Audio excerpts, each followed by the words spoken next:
자, 엘리베이터가 있습니다. 한 명이 탑니다. 이 사람은 숫자판 쪽에서 약간 뒤편에 섰습니다. 보통 혼자라도 문 앞에 바짝 서지는 않고 또 높은 층으로 갈 때는 뒤에 기대기도 합니다. 자, 이번에는 이제 3명이 더 탑니다. 이 사람들은 자연스럽게 움직여서 서로 간의 간격을 조절하고 자리를 잡습니다. 사람들은 어디서나 어떤 특별한 장소의 면적과 생김새 그리고 용도, 주변 사람에 따라 자연스럽고 융통성 있게 자기 자리를 찾아갑니다. 지정자석이 없는 극장이나 이런 엘리베이터를 보면은 사람의 그런 공간 감각을 잘 알 수가 있습니다. 어떤 경우라도 4명이 이렇게 한쪽 귀퉁이로 또 반대편 귀퉁이로 모여있지는 않습니다. 이거는 사람의 타고난 본능입니다. 자, 이번에는 할머니가 아기를 업고 있습니다. 포대기로 가벼운 아기를 업으면 그냥 꼿꼿이 설 겁니다. 그런데 그 아이가 좀 크거나 좀 많이 무거우면 이렇게 앞으로 허리를 더 숙일 겁니다. 이건 어떤 균형을 잡기 위한 자연스러운 행동의 변화입니다. 자, 그런데 여기에다가 무거운 보따리까지 들면 어떻게 될까요? 그냥 일반적으로는 보따리 반대편으로 몸을 기울여야 하지만은 이 할머니는 아이를 업고 있습니다. 이런 경우에는 아이는 바로 업고 그 균형을 잡기 위해서 목을 반대편으로 기울이면서 아주 필사적으로 좀 버틸 겁니다. 할머니한테 손자는 너무 소중하니까요. 만약 이런 균형이 깨지면 어떻게 될까요? 할머니와 아이는 넘어져서 다칠 수도 있고, 그 다음에 엘리베이터에서 한쪽으로 사람이 막 무게가 쏠려가지고 운행을 하면은 또 고장이 나서 중간에 가다가 설 수도 있습니다.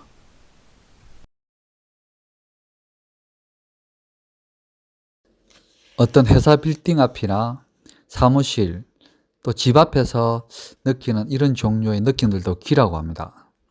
사람들이 좋은 아이디어나 돈, 또 사업의 기회를 가지고 기분 좋게 건물 안으로 들어가야 하는데 건물 입구의 모양하고 주변 상황들 때문에 뭔가 불편하고 어색해서 쉽게 들어가기를 꺼려 한다면 사업의 성공에 막대한 지장이 생길 수밖에 없습니다.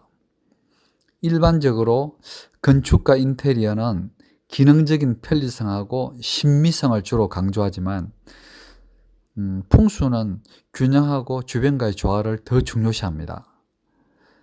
자, 이번에는 생활 공간에서 균형을 살펴보겠습니다. 한국 사람들 50% 이상이 사는 아파트는 과연 어떨까요? 문은 외부와의 경계입니다. 뭐가 들어가고 또 나가는지 보십시오.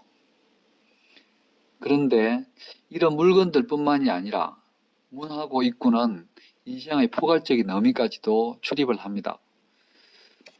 물론 창문으로도 귀는 다니는데 문과는 의미가 좀 다릅니다. 이건 나중에 설명드리겠습니다. 사람은 운이 좋아질 때 창문을 활짝 열어젖히고 청소를 합니다.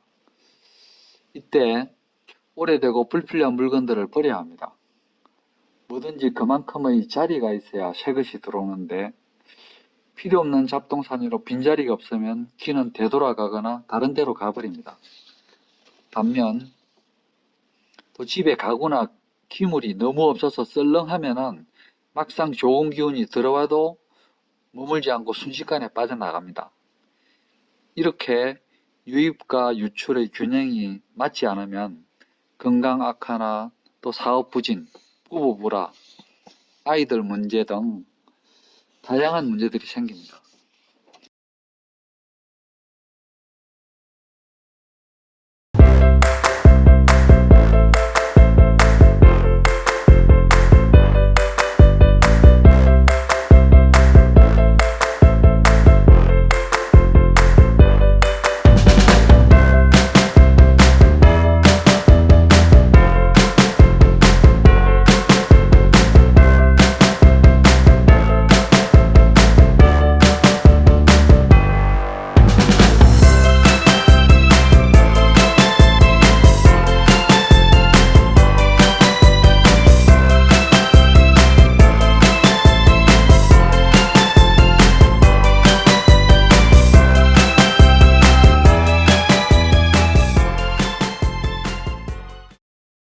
우리가 아는 풍수는 방이나 침대의 방위를 따지고 또 어디다 뭔가를 두면 돈도 잘 벌고 애들이 공부도 잘한다, 이런 식입니다.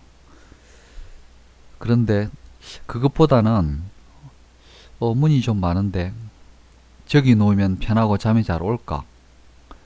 현관 앞은 좁은가? 이런 식으로 생김새를 보시기 바랍니다. 방위로 배치나 물품을 두는 것은 간단한 공식들이 있습니다.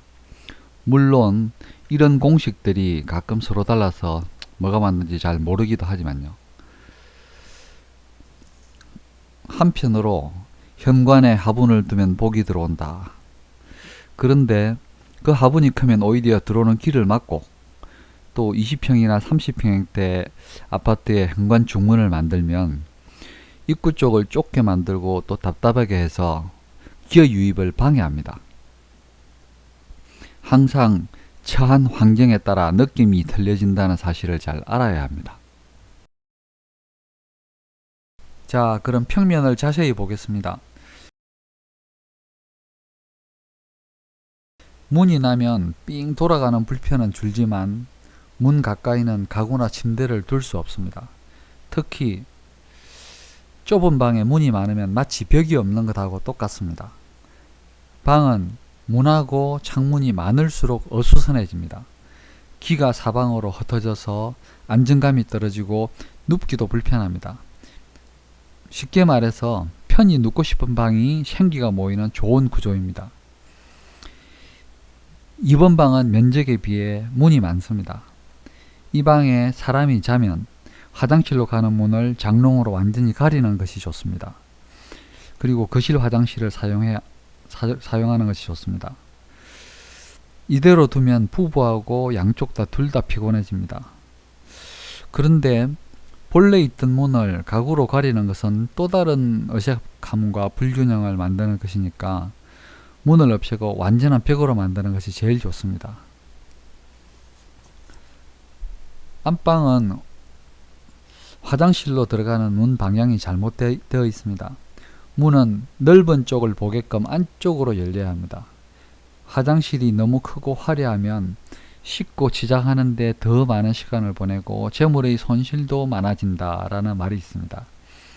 그래도 이 안방 화장실은 아파트 중심부에 있지는 않고, 또 요즘은 시대가 변해서 화장실의 기능도 중요하니까 만약 수리를 한다면 가운데 미닫이 문도 없애고 넓게 쓰는 것이 좋습니다. 지금처럼 많은 문이 좁은 공간에 가까이 있으면 식구들 간에 의견 다툼도 잦아지고 또 다칠 가능성도 높아집니다. 주방은 현관 입구에서 먼 안쪽에 있어야 합니다. 건강과 부를 상징하는 주방은 안방과 그 의미가 비슷합니다. 상식적으로 잘 먹고 잘 자야 좋지 않겠습니까?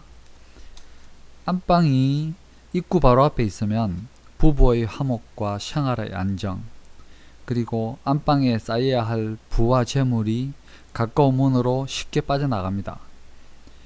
또 부부의 건의도 떨어져서 아이들이 부모의 말을 무시하게 됩니다. 이 집은 특이하게 주방 가스레인지 옆에 베란다로 나가는 문이 하나 더 있습니다. 저 문으로 주방의 여러가지 의미들도 쉽게 유실될 수 있습니다.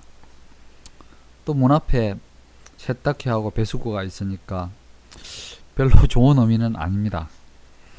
구조로 봤을 때 주방 쪽에서 빌트인 되는 선반장을 만드는 것이 좋습니다.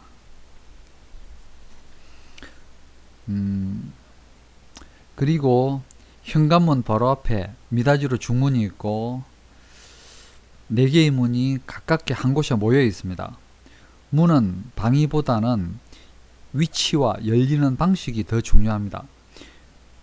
이렇게 모여 있는 문은 가족 간의 의견과 개성들이 충돌하는 것을 의미합니다.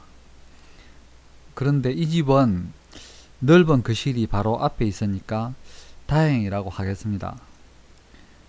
그래도 천장에 매입등 2개 정도는 설치해서 이 주변을 더 밝게 하는 것이 좋습니다.